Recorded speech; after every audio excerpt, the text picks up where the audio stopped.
स्वागत है आप सभी का स्टडी संग्राम के यूट्यूब चैनल पर। मुश्किल जरूर है पर अभी ठहरा नहीं हूं मैं, मंजिल से जरा कह दो अभी पहुंचा नहीं हूं मैं। बात करेंगे यूपी बीएड एंट्रेंस एग्जाम 2023 की, जिसमें डिटेल सिलेबस आपका क्या रहने वाला है। हिंदी का सिलेबस की बात करेंगे, क्या इसके प्रीवियस ईयर क्वेश्चन कहां से मिलेंगे, हिंदी का लेवल कैसा आता है जो आखिर कोई बुक फॉलो कर सकते हैं, क्या अभी 45 दिन में हम एक सटीक रणनीति के साथ लगभग 80+ नंबर ला सकते हैं, इन सब के बारे में बात करेंगे। अब हिंदी का सिलेबस आपने देख रखा होगा, बुक भी बहुत होगी, क्या क्वेश्चन का लेवल कैसा आता है, इन सब के बारे में जानेंगे। सबसे पहले जो लोग पहली बार देख रहे हैं वह सिलेबस तो पता ही होगा। पेपर 1 पेपर 2 दो पेपर होते हैं, 400 मार्क्स का पेपर होता है, दिख रहा होगा। पेपर फर्स्ट में आपको हिंदी या इंग्लिश लेना पड़ता है, जिसमें हिंदी अगर आप लेंगे तो हिंदी में एक चैप्टर आपके रहने वाले 50 क्वेश्चन आने, 100 मार्क्स का पेपर होगा, 2/3 की माइनस मार्किंग होगी। पूरा सिलेबस डिटेल दिख रहा होगा। अब जिसमें बात करेंगे हिंदी के बारे में, अब हिंदी के बारे में बात करेंगे, आखिर क्वेश्चन कहां से आते हैं, वेटेज क्या रहने वाला है, ये आपको एक्सपीरियंस के आधार पर और 2012 से अब तक जितने प्रश्न आए हैं उनके आधार पर बताया जा रहा है। अब देखो, जैसे यहाँ पे 50 क्वेश्चन आएंगे तो सबसे मोस्ट इंपॉर्टेंट टॉपिक जो रहने वाले हैं यही आपके रहने वाले हैं। देख लो, वर्णमाला से आप ईयर नहीं बचा, ऐसा कोई भी साल नहीं हुआ जहां से वर्णमाला से प्रश्न ना आया। अब जब वर्णमाला से प्रश्न पूछा गया तो वर्णमाला के साथ क्या हुआ, आपका वर्णमाला के साथ साथ विराम चिन्ह भी पूछा गया। कम से कम 2 प्रश्न तो वर्णमाला से आपके रहने वाले हैं। उसके बाद विराम चिन्ह से एक क्वेश्चन आपका आना है, ज्यादा क्वेश्चन विराम चिन्ह से नहीं आता, एक क्वेश्चन आपका विराम चिन्ह से आता है। 2 क्वेश्चन वर्णमाला से, एक क्वेश्चन आपका विराम चिन्ह से। विराम चिन्ह में खास करके अर्धविराम और अल्प विराम ही पूछा गया है, अभी तक 2 ही क्वेश्चन बीएड में पूछे गए। उसके बाद बात करते हैं संधि की। संधि लोगों को समझ में भी नहीं आती, लेकिन संधि से क्वेश्चन कितना आता है, एक क्वेश्चन आता है। अभी तक जितने एग्जाम हुए, पहले 2012, 2013, 2014 में ऐसा होता था कि एग्जामिनर 50 क्वेश्चन पूछता था, 10 टॉपिक उठा लेता था और 2020 से ज्यादा कंपटीशन बढ़ा, फॉर्म की संख्या बढ़ी, जिसमें क्या होता है हर टॉपिक से 2-2 क्वेश्चन एग्जामिनर उठाता है। ताकि अब क्या हो गया कि अब आपको सारे टॉपिक पढ़ने की जरूरत है जितने टॉपिक आप में दिए गए, लेकिन उसमें भी कुछ छोड़ने हैं, कुछ पढ़ने।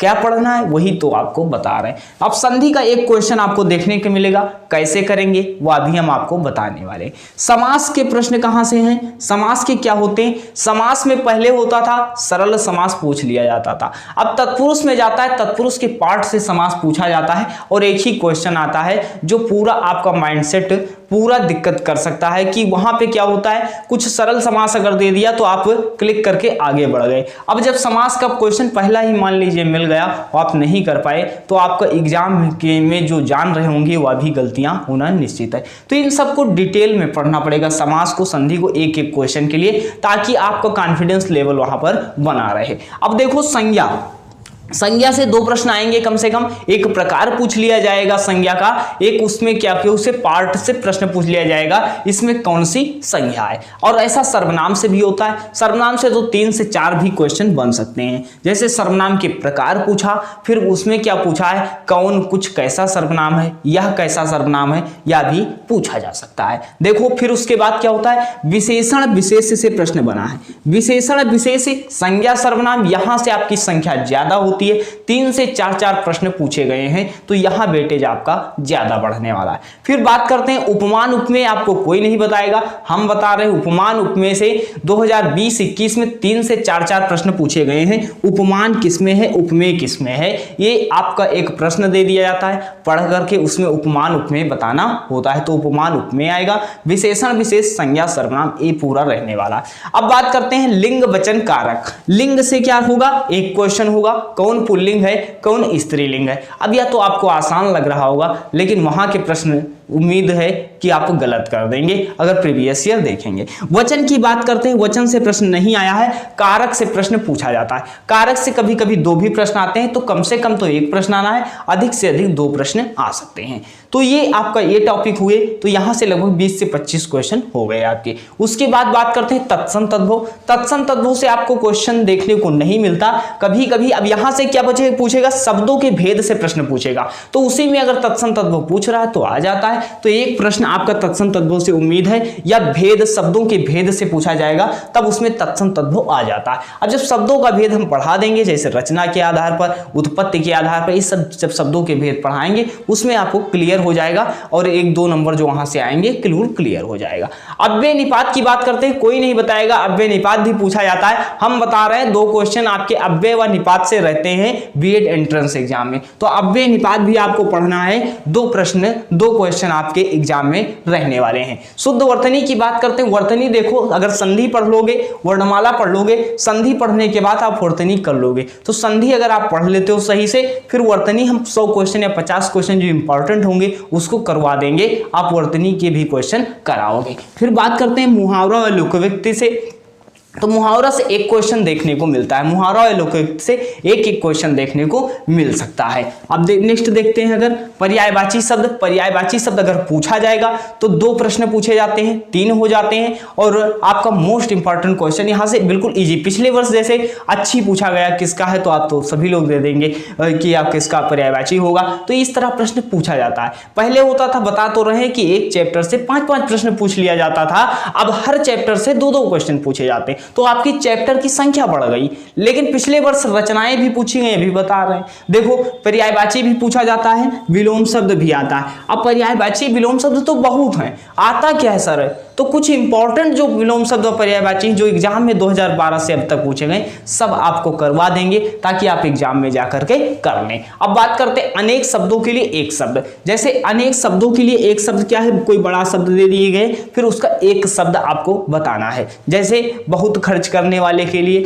कम खर्च करने वाले के लिए, ऐसे शब्द आपके आते हैं। बात करते हैं नेक्स्ट की, जिसमें समश्रुति भिन्नार्थक शब्द होता है। समश्रुति भिन्नार्थक शब्द क्या होता है, 2 समान शब्द दे दिए जाते हैं एक जैसे। जैसे अभी 2020 बीएड एंट्रेंस में अली और अली दे दिया गया, जैसे एक का अर्थ होगा भौरा, एक का अर्थ होगा सखी, तो अर्थात एक शब्द होगा लेकिन अर्थ 2 के अलग अलग, तो एक क्वेश्चन यहां से भी आ सकता है। तो समश्रुति भिन्नार्थक से शब्द होते हैं। फिर बात करते हैं पिछले बार क्या हुआ, नया क्या पूछा गया, हिंदी गद्य पद्य की रचनाएं डाल दी गई। 4 से 5 क्वेश्चन पहले मिल गए, जो बच्चा जो भाई वो पढ़कर नहीं गया वह क्या हुआ, परेशान हो गया कि ये तो रचना आ गई, तो रचना वह नहीं कर पाया, जिससे उसका पूरा पेपर जाकर के पूरा प्रॉब्लम में फंस गया, कॉन्फिडेंस लेवल लो हो गया। तो कॉन्फिडेंस बढ़ाना है, जिसके लिए आपको पूरा सिलेबस तैयार करके जाना है। अब एग्जाम हुआ नहीं कि 2 चैप्टर पढ़ के जाओगे क्वेश्चन कर लोगे, अब पूरा सिलेबस पढ़ना है, तो पूरा इसीलिए डिटेल सिलेबस बता रहे हैं। तो हिंदी गद्य पद्य की रचनाएं भी आपको हम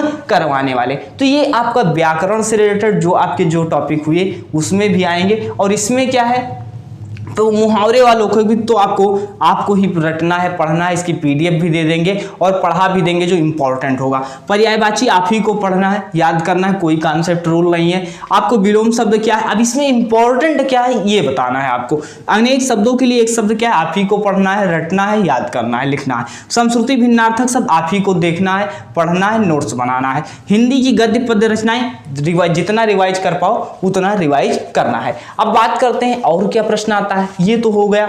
अब इसके बाद क्या है कि कोई काव्य में प्रश्न आता है, तो काव्य में रस से प्रश्न आता है, रस से प्रश्न आता है, और आपके अलंकार से प्रश्न आता है। रस अलंकार से अभी ज्यादा कठिन प्रश्न नहीं बना, जैसे पूछ लेता कौन सा प्रकार नहीं है, तो अलंकार से यहां तक ऐसा प्रश्न पूछा गया। छंद से अभी तक प्रश्न प्रैक्टिस सेट में तो आपके मिल जाएंगे, लेकिन प्रीवियस ईयर में छंद से प्रश्न नहीं आया, लेकिन छोड़ेंगे इस भी टॉपिक को नहीं, कंप्लीट करके जाना। रस पढ़ना है, अलंकार पढ़ना है, बाद में अगर समय बच जाता है तब भी छंद भी पढ़ लेते हैं।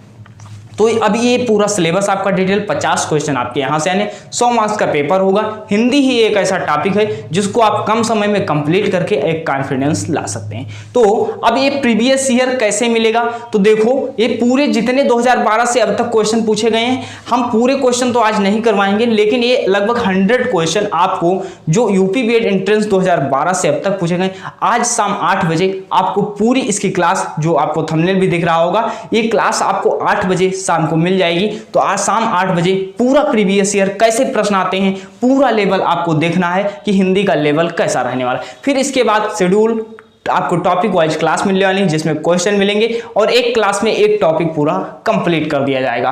तो उम्मीद है, आशा है कि आप सभी लोग को समझ में आया होगा, पूरी बातों को सुना होगा। अगर आपने अंत तक यहाँ तक देखा तो आपको क्या है, टेलीग्राम पे जो इसके पीडीएफ भी मिलने वाली है, जो भी क्लास देंगे उसकी पीडीएफ और इसका भी सिलेबस का भी पीडीएफ आप जाकर के टेलीग्राम से डाउनलोड कर सकते हैं। टेलीग्राम पे सर्च करना स्टडी संग्राम कैपिटल में, आपको हमारा टेलीग्राम मिल जाएगा। तो अभी से और डिटेल सिलेबस जैसे आपका जो सामान्य ज्ञान का है, रीजनिंग का है, इन सब का detail syllabus, previous year question सब कुछ करवाने वाले हैं। तो अभी तक जुड़े रहिए। अगर चैनल पर नए थे चैनल को सब्सक्राइब कर लीजिएगा। मिलते हैं नेक्स्ट वीडियो में। धन्यवाद।